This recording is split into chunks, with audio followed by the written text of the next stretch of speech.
नमस्कार, मी प्रमिला पाटील तुमचं अजून एका छानशा ब्लॉगमध्ये स्वागत करत आहे। तर आजचा हा ब्लॉग आपला कृष्ण जन्माष्टमीचा ब्लॉग असणार आहे। तर सर्वात पहिला मी चौरंगाच्या बाजूला फुलांनी अशी रांगोळी काढून घेतलेली आहे।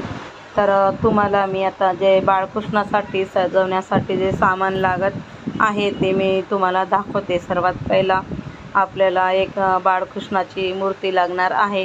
जर तुमच्याकडे आधीच असली तर ठीक आहे, नसली तर तुम्ही या दिवशी विकत पण घेऊ शकता। अगदी तुम्हाला मार्केटमध्ये सहज उपलब्ध मिळेल। आणि माझ्याकडे बाळकृष्णाची मूर्ती आधीच होती। ही मूर्ती मला माझ्या मायराकडून आलेली आहे आणि खूप छान असा मी ड्रेस घेतलेला आहे। त्यानंतर बासुरी पण घेतलेली आहे। मुद्दामच मी जे मोर आहे ते मोराची बासुरी घेतलेली आहे, कारण सर्वांनाच माहिती आहे आपल्याला की बाळकृष्णाला मोर जो आहे तो खूप प्रिय आहे आणि मोरपीस पण। आणि त्यानंतर असा गळ्यात मी हार घेतलेला आहे, कानातले पण मी घेतलेले आहे। खूप छान असे ते पण मी मोराच्या पीस असं आहे ते कानातले घेतलेले आहेत। आणि हे तुम्हाला दाखवत आहे ते पायातले आहेत, जे आपण वाडे म्हणतो ते आहेत, पण मी हे डायमंडचे घेतलेले आहेत। आम्हाला हे वाडे जे ड्रेसला मॅच भेटलेले आहेत, जे ड्रेसला मॅच भेटलं ते मी घेतलं आणि नाही भेटलं ते असं वेगळ्याच कलरचं भेटलं। आणि त्यानंतर आपल्याला जो आपण पाळणा करणार आहे बाळकृष्णाला, ते पाळणा सजवण्यासाठी मी गजरा घेतलेला आहे। खूप छान असा मला हा गजरा मिळालेला आहे। गुलाबाचे फुलं पण आहेत गजऱ्यामध्ये लावलेले।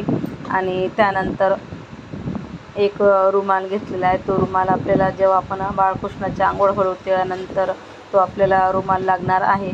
मी आधी बोलल्याप्रमाणे बाळकृष्णाला मोरपीस खूप प्रिय आहे, तर मी मोरपीस एक मार्केटमधून घेतलेला आहे। आणि तुम्हाला मुकुट दाखवते, मला खूप छान असं मुकुट मिळालेलं आहे। तर ड्रेसला मॅचिंग नाही, पण खूप मस्त मला आवडलं होतं, तर ते मी मुकुट घेतलेलं आहे। आणि त्यानंतर हे आपण हातातले घेतलेले आहेत, हे तर मला खूपच आवडले आणि खूप छान असे मोती आणि डायमंडचे हे भेटलेले आहेत। ड्रेसला मॅच आहे, तुम्ही बघू शकता। आणि सर्वात जास्त माझी आजच्या ह्या बाळकृष्णाच्या मेकअपमधली ही सर्वात माझी आवडती वस्तू आहे, जे आपण मनगड्या म्हणतो ते आहे। पण तर लगेच आपण आता पूजा मांडायला सुरुवात केलेली आहे। मी आधी दाखवल्याप्रमाणे चौरंगाच्या बाजूला फुलांनी अशी आमच्या अर्चनाने खूप छान अशी रांगोळी काढलेली आहे। आणि त्यानंतर आपण आता लगेच पूजा मांडायला सुरू करणार आहे। पूजा म्हटलं की साधीच पूजा असते, पण एक जो लाल कापडा आहे तो मी चौरंगावर आतरून घेणार आहे।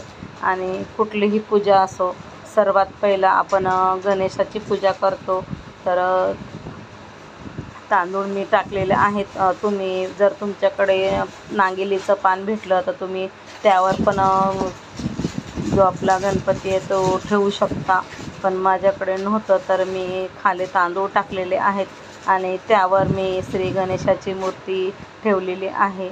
आणि सर्वात पहिला आपण गणेशाची पूजा करून घेणार आहे हळदी कुंकू लावून। तर खूप छान असा हा माझा आजचा ब्लॉग असणार आहे, तुम्ही शेवटपर्यंत पहा आणि तुम्हाला कसा वाटला ते कमेंट करून नक्कीच सांगा। आणि अजून ज्यांनी माझ्या चॅनलला सबस्क्राईब केलेलं नाही ते प्लीज माझ्या चॅनलला सबस्क्राईब करा, व्हिडिओला लाईक करा आणि जास्तीत जास्त व्हिडिओ शेअर करा।